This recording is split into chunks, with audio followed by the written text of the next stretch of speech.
بسم اللہ الرحمن الرحیم۔ السلام علیکم۔ آج کے ویڈیو میں بات کریں گے ایک ایسے مسئلے کی جو اکثر و بیشتر ہم میں سے کسی کو اس کا سامنا کرنا پڑتا ہے۔ وہ یہ ہے کہ مثال طور ایک بندے سے ایک جرم سردرد ہو جاتا ہے، وہ ملزم ہے اور وہ کہیں روپوش ہو جاتا ہے، تو پولیس کیا کرتی ہے؟ اس کے بھائی کو اٹھا لیتی ہے، یا اس کے والد کو اٹھا لیتی ہے، یا اس کے دوستوں کو اٹھا لیتی ہے، یا اس کے رشتہ داروں میں سے جن کو وہ ہتھے چڑھے ان کے، وہ پولیس اس کو اٹھا لیتی ہے پریشرائز کرنے کے لیے ملزم دو ہمیں۔ اب قانون کیا کہتا ہے کہ ایسی صورت میں کیا کیا جا سکتا ہے؟ سب سے پہلے جو یہ پولیس ایسا کرتی ہے یہ غیر قانونی ہے، اس کو ہم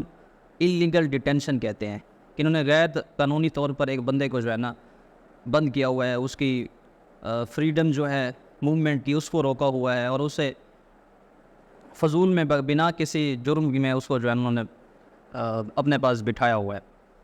تو جس طرح ہمیں ہماری شریعت بتاتی ہے کہ باپ کے جرم کا جو ذمہ دار ہے وہ بیٹا نہیں ہو سکتا، اور بیٹے کے جرم کا ذمہ دار باپ نہیں ہو سکتا، تو اس کے خلاف ہمارے پاس جو ریمیڈی بچتی ہے، قانون کی داد رسی ہے، وہ ہے ہیبیس کارپس کی ریٹ پٹیشن، جو کہ ہم دفعہ 491 ضابطہ فوجداری کے تحت ہائی کورٹ میں ہم دائر کر سکتے ہیں۔ بعض اوقات ہائی کورٹ اپنے یہ اختیارات سیشن کورٹ اور ایڈیشنل سیشن کورٹ کو بھی ضلعوں میں تفویض کر دیتی ہے، تو اس میں ہم ریٹ پٹیشن دائر کرتے ہیں۔ اس میں ہائی کورٹ یا سیشن کورٹ یا ایڈیشنل سیشن کورٹ یہ متعلقہ پولیس افسر کو ہدایت کرتا ہے فلاں تاریخ کو اتنے بجے تک بندے کو زندہ یا مردہ حالت میں عدالت میں لے آؤ، تاکہ پہلے اس کو ایٹ لبرٹی کیا جائے، پھر اگر اس کے خلاف کوئی FIR وغیرہ ہے تو ہم اس کو ڈیل کریں گے۔ اب جس کو میں ذکر کر رہا تھا کہ مثال طور ایک مرڈر کا ایک اوفینس ہوا ہے اے پرسن سے، وہ مفرور ہے، روپوش ہے، انہوں نے پولیس نے اریسٹ کر لیا B اینڈ C کو، تو B اور C اس میں وہ کوئی ایکیوز بھی نہیں ہے، شریک جرم بھی نہیں ہے، لیکن پھر بھی ان کو پولیس نے رکھا ہوا ہے، تو یہ اللیگل ڈیٹینشن ہے۔ اسی طرح ہم اکثر سنتے ہیں 3 MPO کے تحت ڈسٹرکٹ کمشنر نے نوٹیفیکیشن جاری کر دیا۔ اکثر یہ سیاستدانوں کے لیے ہوتا ہے، یا جو قلعدم تنظیم کے لوگ ہوتے ہیں ان کے لیے ہوتا ہے کہ ان سے جب کوئی سیکیورٹی ایجنسیز رپورٹ دے رہی ہوں کہ جناب اس سے پیس ایٹ لارج کو پبلک پیس کو خطرہ ہے، تو وہ اسے ڈیٹین کر دیتے ہیں، نظر بند کر دیتے ہیں۔ تو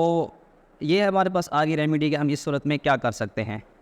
اب یہ ہائی کورٹ کا سنگل بینچ اس ریٹ پٹیشن کو سنتا ہے۔ اب مثال لیتے ہیں کہ اس کے اوپر پھر اپیل کیا ہے، اس کے اوپر بھی اپیل کی ضرورت ہوتی ہے، تو اس میں اپیل ہوتی ہے انٹرا کورٹ اپیل دفعہ 3 لا ریفارمز آرڈیننس 1972 کے تحت ہم اس سنگل بینچ ہائی کورٹ کے سنگل بینچ کے خلاف 2 ججز کے بینچ یا 3 ججز کے بینچ کے سامنے اس کے خلاف اپیل دائر کر سکتے ہیں۔ مثال کے طور پر ڈسٹرکٹ کمشنر نے ایک بندے کو 3 MPO کے تحت ڈیٹین کر دیا ہے، تو وہ ڈیٹینی تھرو کونسل اس کو چیلنج کر دیتا ہے through writ petition habeas corpus before single member bench of high court. وہ ہائی کورٹ وہ اس کی ڈیٹینشن کے نوٹیفیکیشن کو اللیگل قرار دیتا ہے، اس کو قلعدم قرار دیتا ہے، اور کہتے ہیں جس کو فلفور رہا کیا جائے۔ اب ڈسٹرکٹ کمشنر کے پاس یہ ریمیڈی ہے کہ وہ اپیل میں جا سکتا ہے، انٹرا کورٹ اپیل میں بیفور 2 اور 3 ججز آف ہائی کورٹ۔ وہ اس میں یہ گراؤنڈ بتائے گا کہ جناب اس بندے کے متعلق یہ ہمیں سیکیورٹی ایجنسیز کی طرف سے رپورٹیں ہیں، یہ پیس کے لیے مسئلہ بن سکتا ہے، یہ اس کے بارے میں رپورٹس ہیں، اس لیے ہم نے اس کو ڈیٹین کیا ہوا ہے، تو وہ اپیل کر سکتے ہیں۔ تو مختصر